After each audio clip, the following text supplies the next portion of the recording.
우리 옆에 계신 성도님들과 함께 인사 나누겠습니다. 사랑합니다. 인사하겠습니다. 어색하시죠? 사랑합니다. 인사하시고. 한 번 더 인사할 때 성령 충만하십시오. 한 번 인사하겠습니다. 성령 충만하십시오. 감사합니다. 우리 모든 그리스도인들에게는 하나의 싸움이 있습니다. 하나님을 주인으로 섬길 것인가, 아니면 내가 주인이 될 것인가 하는 싸움입니다. 하나님의 뜻을 따를 것인가, 내 뜻을 따를 것인가 하는 싸움이 우리들에게 있는 것입니다. 우리 그리스도인들은 예수님을 주님이라고 부릅니다. 예수님이 우리의 주인이시라는 이야기입니다. 그런데 실제 삶에서 우리 스스로가 주인이 될 때가 너무나 많습니다. 우리가 주인이 되어서 무슨 필요한 일이 있을 때에 예수님을 부리려고 하는 경우가 많이 있지요. 우리가 기도하는 모습을 살펴보면 그것을 알 수 있습니다. 우리는 하나님의 뜻이 이루어지기를 기도하기보다 나의 소원이 이루어지기를 기도할 때가 많습니다. 알라딘이 요술램프 문질러서 자기의 소원을 이루는 것처럼 우리는 예수님을 통하여 우리의 소원을 이루고자 할 때가 많은 것입니다. 이것은 어떻게 생각하면 기독교가 아니라 내가 주인이 되는 그런 종교인 것이죠. 정한 수를 떠놓고 자기 소원을 비는 것과 큰 차이가 없는 것입니다. 이처럼 기독교를 빙자해서 자기 자신을 섬기는 사람들이 많이 있는 것 같습니다. 세상 사람들은 기독교가 자신의 욕심을 이루려는 사람들로 가득 차 있다고 그렇게 불평을 합니다. 우리들이 하나님의 자녀가 되어서 하나님께 영광을 돌려야 하는데 그러지 못하고 하나님의 영광을 가릴 때가 있는 것입니다. 이것이 오늘 우리의 고민이 되어야 합니다. 왜 예수 그리스도를 믿는 교회가 영광스럽게 빛나지 못하고 세상의 불평을 듣고 있는지 우리가 고민을 해야 하는 것입니다. 우리가 하나님의 뜻에 관심이 없기 때문에 그런 것이 아닙니까? 이 시간에는 하나님의 뜻 안에서 살기를 간절히 소원했던 바울 사도의 모습을 한번 살펴보고자 합니다. 바울 사도는 오늘 말씀에서 로마에 가기를 간절히 원하는 자신의 마음을 보여주고 있습니다. 바울은 로마에 가기를 간절히 원했습니다. 로마는 거대한 로마 제국의 수도였고 그 당시 세계의 정치, 경제, 문화의 중심지였습니다. 바울은 로마 교회 성도들과 교제를 나누고 그들의 믿음을 더욱 굳게 세워주고 싶은 마음이 있었습니다. 당시 땅끝으로 여겨졌던 스페인, 서바나라 그곳까지 가서 전도 여행을 해야 되겠다. 그것을 위해서 로마 교회의 후원을 좀 받을 수 있으면 더욱 좋겠다. 이런 생각까지도 하고 있었던 것입니다. 원대한 전도 계획을 세워놓고 이제 그것을 위해서 바라면서 기도하고 있는 것이죠. 그런데 이상하게도 하나님께서 그 길을 열어주시지 않는 것입니다. 오늘 13절 말씀 같이 한번 다시 읽어볼까요? 13절 형제들아 내가 여러 번 너희에게 가고자 한 것을 너희가 모르기를 원하지 아니하노니 이는 너희 중에서도 다른 이방인 중에서와 같이 열매를 맺게 하려 함이로되 지금까지 길이 막혔도다. 아멘. 바울이 간절히 사모하며 그것도 하나님을 위하여 내가 이 일을 해보겠다. 그렇게 기도하였는데 하나님께서 이 길을 막으신 것입니다. 우리가 종종 이렇게 생각을 합니다. 위대한 사도 바울은 기도를 하기만 하면 하나님께서 즉각 들어주셨을 것이다. 일사천리로 일이 풀렸을 것이다. 그런 생각을 할 때가 있습니다. 하지만 그렇지 않습니다.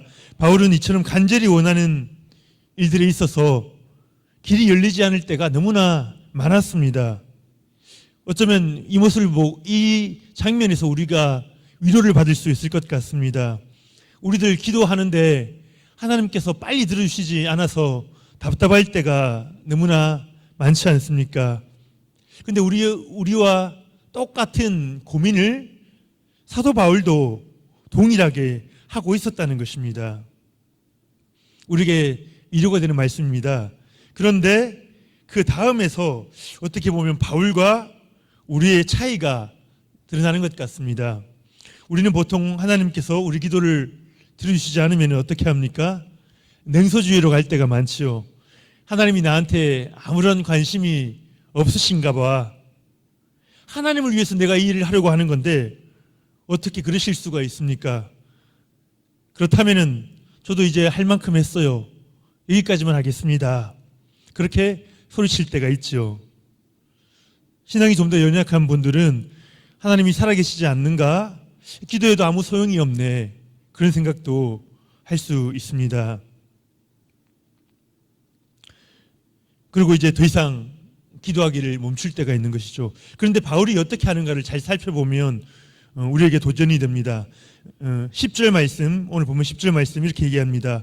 어떻게 하든지 이제 하나님의 뜻 안에서 너희에게로 나갈 좋은 길 얻기를 구하노라. 이 말은 계속해서 하나님 앞에 마음을 두고 하나님의 뜻을 구하면서 기도하겠다는 것입니다. 하나님의 뜻 안에서 좋은 길이 열리기를 기도한다. 여기서 좋은 길이 열린다라는 말은 순조로운 길이 열린다라는 뜻입니다. 내 욕심대로 뭔가 안 맞는데 내가 억지로 그 일을 강구하는 것이 아니라 하나님께서 그 뜻에 맞게 자연스럽게 길을 열어주시기를 내가 기다린다는 것이죠. 바울이 자기의 생각을 철저하게 하나님의 뜻에 복종시켜 나가고 있는 모습을 우리가 볼 수 있는 것입니다. 사실 우리가 성경 속에서 바울의 성격을 살펴볼 때에 바울이 상당히 강한 그 성격의 소유자라는 것을 알 수가 있습니다. 자신이 한번 생각하면 물불 가리지 않고 이 덤벼들어서 어떻게든 꼭 해내야만 하는 그런 성격의 소유자였습니다. 유대 율법에 자부심을 느꼈던 그는 최고의 선생님인 가말리아 문화생이 되어서 최고의 교육을 받습니다. 그리고 그가 아직 30대일 때에 예수 믿는 자를 유대교 이단이라고 딱 판단을 하고 예수 믿는 자들을 내가 처리하겠다. 하나님을 위해서 내가 이 일을 하겠다. 온몸을 던져서 예수 믿는 자들을 핍박하지요. 스데반 집사님이 순교하시는 그 자리에도 어김없이 사도 바울이 자리를 지키고 있었습니다. 그는 자기가 생각한 뜻이 있으면 그것을 반드시 이루어내는 불같은 그런 성격의 소유자였습니다. 그런데 바울이 지금 어떻게 변해 있습니까? 그의 모든 생각을 철저하게 하나님 뜻 안에 복종시켜 나아가고 있는 것입니다. 그가 얼마나 로마를 방문하기를 원했습니까? 하지만 자기 힘으로 로마로 가는 방법을 강구하지는 않습니다. 하나님께서 길을 열어주시도록 기도하며 기다리고 있는 것입니다. 이런 바울의 변화가 참 놀랍습니다. 바울도 처음부터 그러진 않았다는 것이죠. 우리도 바울처럼 이러한 모습으로 변화되어 나가야 합니다. 나의 뜻만 계속해서 고집하는 기도를 드리기보다 하나님의 뜻을 찾고 내 뜻이 이루어지지 않을 때에 하나님의 뜻을 구해야 하는 것입니다. 어쩌면 이것이 신앙생활에서 가장 어려운 부분입니다. 내 고집이 죽고 하나님의 뜻이 나를 다스려가기 시작하는 것이죠. 그것이 어쩌면 우리가 아까 전에 인사 나누었던 것처럼 성령 충만해지는 때인 것 같습니다. 우리가 깊은 신앙으로 나가려면 반드시 이 길을 통과해야 하는 것입니다. 우리가 기도하다가 소원대로 이루어지지 않을 때에 쉽게 낭망하죠. 그럼 우리 속에 이런 생각이 있는 것 같습니다. 내가 생각하고 있는 방법대로 일들이 풀려야 한다. 그것이 최고의 해결책이다. 심지어는 거기서 더 나가면 하나님께도 그것이 최상의 해결책이다. 하나님의 생각까지도 우리가 다 아는 것처럼 그렇게 확신하고 하기도 하는 것이죠.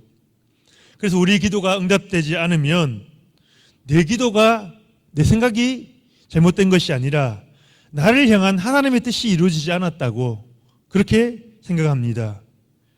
그것이 우리를 화나게 하고 낙심되게 하고 우리 마음을 괴롭게 하는 것입니다. 하지만 오늘 말씀은 우리 기도가 이루어지지 않는 것 또한 하나님의 뜻 가운데 있다. 이 때를 잘 견뎌라.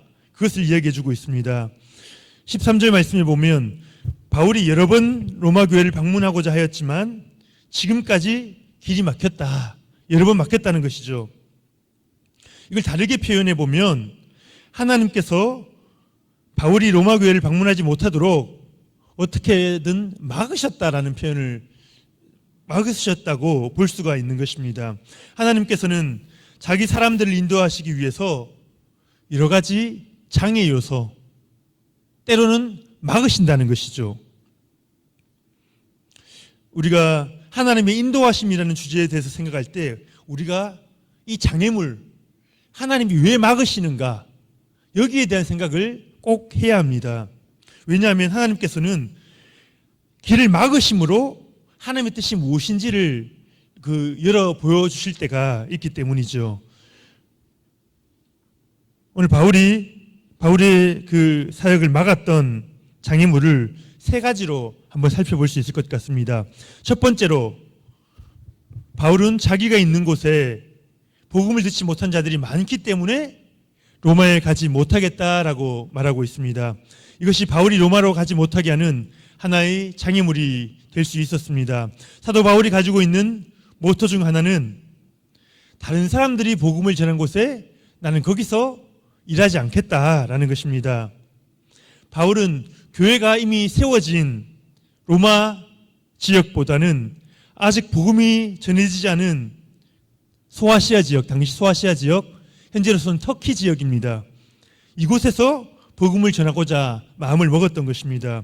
그래서 로마서 15장에 보면 바울이 이렇게 이야기를 합니다. 내가 전에는 소아시아에서 할 일이 많아 로마에 가고 싶어도 못 갔지만 이제 이곳에도 대부분 복음이 전해졌으니 이제 스페인으로 복음 전하러 갈 때에 너희들을 꼭 방문하고 싶다. 그렇게 이야기하는 것입니다. 바울이 진작부터 로마 교회를 방문하고 싶었지만 제국의 수도에 세워진 교회이니까 또 그 규모가 컸을 것 아닙니까? 하나님께서는 그가 우선적으로 할 일이 있기 때문에 그 소원을 막으셨다는 것이죠. 소아시아 땅의 복음 전도를 위하여 복음 전해지지 않는 그곳에 하나님께서 구원의 역사를 이루시기 위해서 바울의 기도를 잠시 응답을 연기해 두셨다는 것입니다. 이처럼 우리의 기도가 이루어지지 않을 때에 우리는 낙담하기보다 하나님께서 내가 지금 있는 이 자리에서 어떤 다른 것을 막 허락해 달라고 간구하기 이전에 그것들이 잘 안 될 경우 지금 있는 이 자리에서 내가 더욱 노력해야 되는 것이 무엇인가? 지금 허락해 주신 이 자리가 하나님께서 인도에 오신 곳이거든요. 이 자리에서 내가 감당해야 할 것이 무엇인가?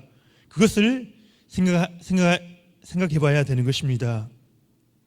우리 생각보다 훨씬 높은 차원에서 하나님께서 계획하고 계시다는 것을 기억하는 것이 지혜이고 겸손인 것입니다. 두 번째로 바울은 소아시아에서 당한 여러 환난 때문에 로마 교회를 방문할 수가 없었다. 그렇게 이야기를 합니다. 고린도후서 1장의 8절 9절 말씀에 이렇게 이야기합니다. 형제들아, 우리가 아시아에서 당한 환난을 너희가 모르기를 원하지 아니하노니 힘에 겹도록 심한 고난을 당하여 살 소망까지 끊어지고 우리는 우리 자신이 사형 선고를 받은 줄 알았으니 이는 우리로 자기를 의지하지 말고 오직 죽은 자를 다시 살리시는 하나님만 의지하게 하심이라. 로마를 방문하기 원했던 바울은 이 소아시아에서 이처럼 어려운 환난을 당했다. 그 힘든 경험을 지금 이야기하고 있습니다. 이것이 어떠한 질병이었는지 아니면 다른 고난의 사건이었는지는 확실치 않지만 이것 때문에 그는 로마로 가는 길이 막혔던 것입니다.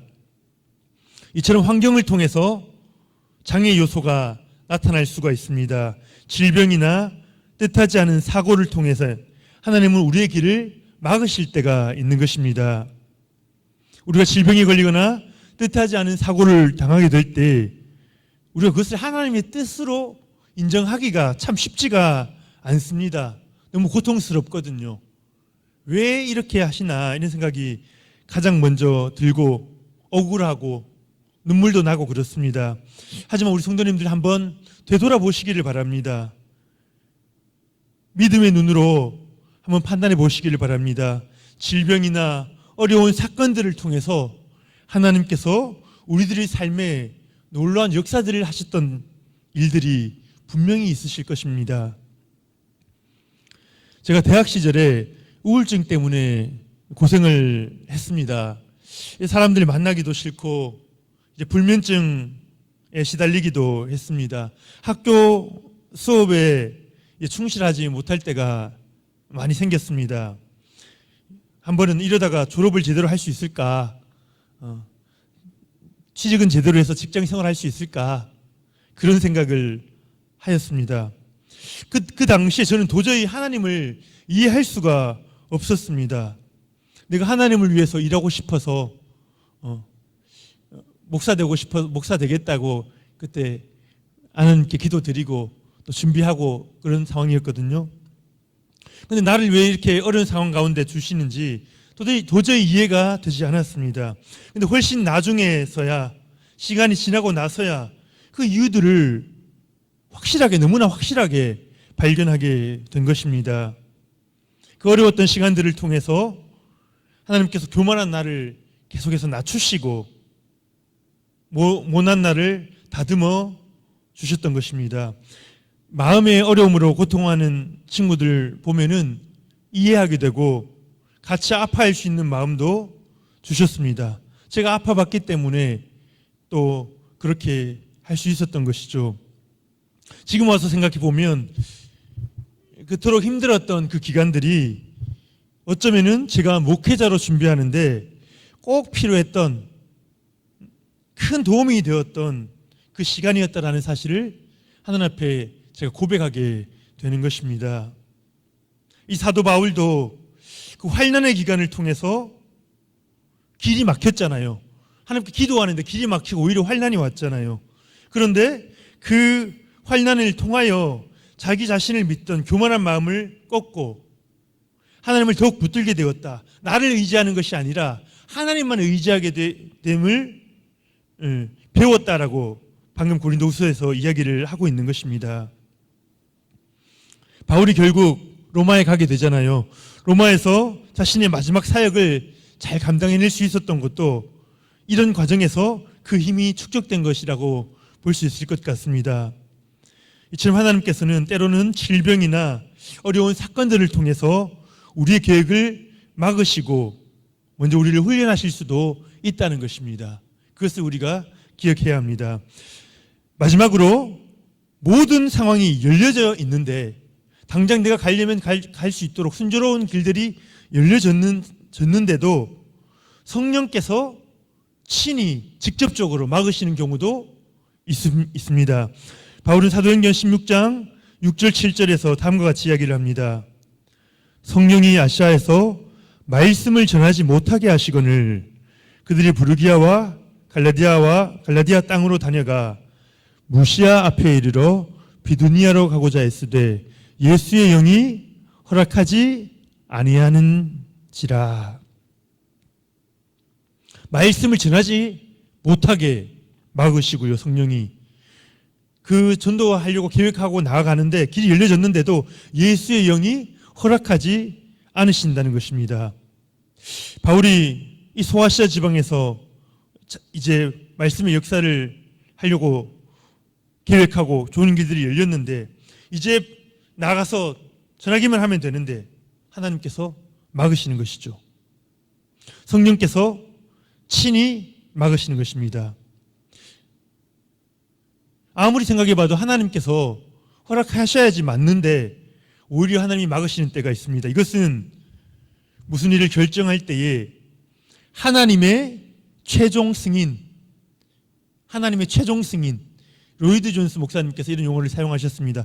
하나님의 최종 승인이 얼마나 중요한가 그것을 이야기해 줍니다. 우리가 어떤 일을 하려고 할 때에 어떻게 결정을 내립니까? 가장 먼저 우리의 생각과 상식을 사용하지요. 어떠한 이러한 행동을 했을 때에 얻을 수 있는 것과 잃을 것, 어떤 좋은 결과들이 있을 것이다 생각을 합니다. 그리고 두 번째로 하나님께서 환경을 열어주시는지 살펴야 합니다. 하나님께서 우리로 하여금 어떤 일을 하기를 원하신다면 하나님은 억지로 하거나 이상한 방법으로 하는 것이 아니라 환경을 조성해 주셔서 그 일들이 열리도록 해주시거든요. 우리가 억지로 문을 열려고 해도 안 됩니다. 이 두 가지는 우리가 무슨 일을 결정하고자 할 때 중요한 요소지요. 그런데 여기에 그럼에도 불구하고 더 중요한 마지막 요소가 한 가지 있는데 바로 성령님의 승인, 하나님의 최종 승인이 필요하다는 것입니다. 소아시아에서 선교할 계획을 세우고 환경도 열렸는데 하나님의 최종 승인이 떨어지지 않은 것입니다. 성령께서는 바울이 전도하는 것을 오히려 말리셨습니다. 상식적으로 생각하면 너무나 황당한 이야기인데요. 왜 하나님께서 전도하는 일을 막으시는가 하는 것입니다. 우리가 이런 부분들을 잘 이해해야 합니다. 하나님께서는 자신의 백성들이, 자신의 자녀들이 하나님의 뜻을 이루어 갈 때에 우리를 세밀하게 인도해 주십니다. 모든 환경이 다 준비되어 있더라도 하나님께서 우리의 환경을 바꾸실 때가 있습니다. 성령님께서 친히 우리의 대장이 되셔서 길을 주장하시고 승인을 해주시는 것입니다. 우리가 그리스도인이라면 성령께서 실제적으로 우리의 삶에 인도해 주신다는 것입니다. 우리가 이런 찬양을 부르죠. 주님 말씀하시면 내가 나아가리다. 주님 뜻이 아니면 내가 멈춰서리다. 하나님께서 성령으로 우리의 삶을 세밀하게 인도해 주시는 것입니다. 이러한 인도하심을 체험하게 되면 말씀을 더욱 묵상하게 되고 더욱 기도하며 정말 하나님이 나에게 원하시는 것이 무엇일까 그것을 구하게 되는 것입니다.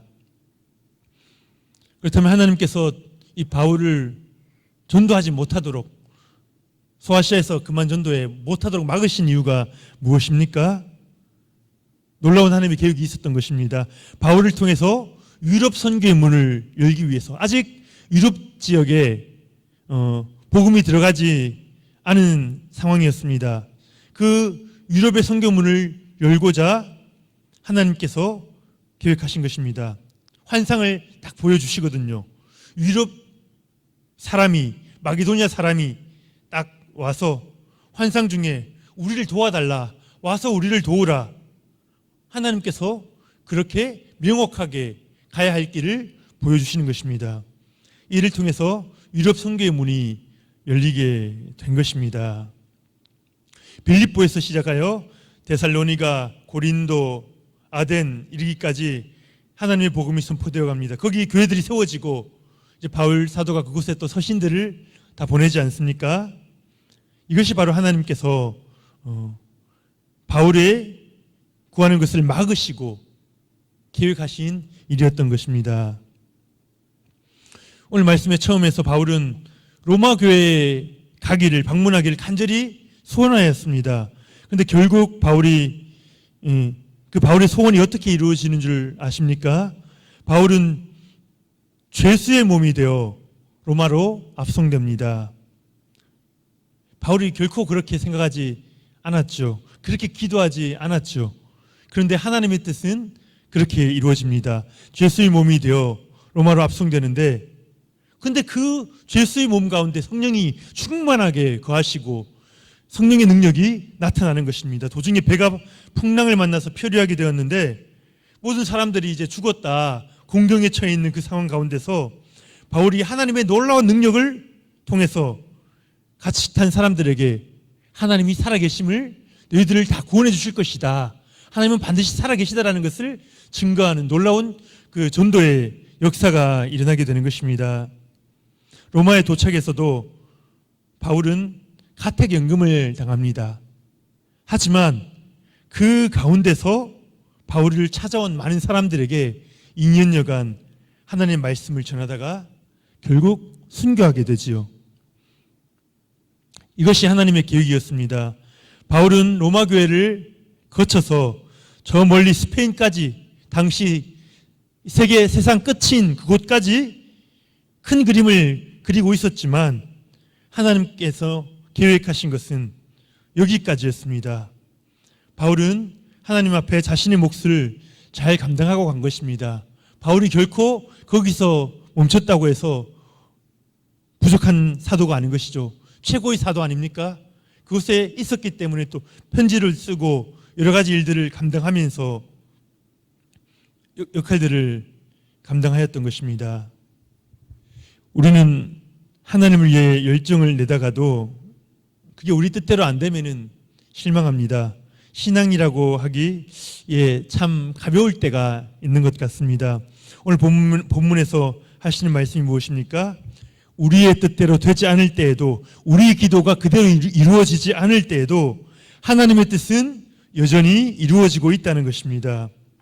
우리 앞에 방해물이 생겼다면 하나님께서 또 다른, 어쩌면 더 놀라운 일을 계획하고 계시는 것입니다. 계속해서 하나님의 뜻을 구하며 우리가 기도해야 하는 것입니다. 기독교 신앙이란 우리의 뜻이 이루어지는 것이 결코 아닙니다. 하나님의 뜻이 우리를 통해서 이루어지는 것입니다. 그 위대한 하나님의 뜻이 미천하고 나약한 우리를 통해서 이루어지는 게 놀라운 기적이지요. 쓰임 받을 때 그 놀라운 감격과 내 생각이 이루어지는 것, 그것이 아닙니다. 하나님의 놀라운 구원 역사, 하늘나라 역사, 하늘나라 확정의 역사가 부족한 나를 통해서 이루어지는 것입니다. 우리도 바울처럼 고난과 고통을 당할 때가 있을 것입니다. 하지만 바울을 통해서 하나님께서 영광을 받으셨듯이 우리의 삶을 통해서 하나님께서 영광을 받으실 것입니다. 지금 해결되지 않는 기도 제목이 있습니까? 하나님 여전히 일하고 계시고 여전히 우리에게 집중하고 계시고 우리를 통하여 놀라운 일들을 행하시려고 준비하고 계신 줄 믿습니다. 우리 능평교회 성도님들, 우리들을 통하여 하나님의 뜻이 이루어지고 하나님의 영광이 이 땅 가운데 선포될 수 있기를 예수님의 이름으로 축복합니다.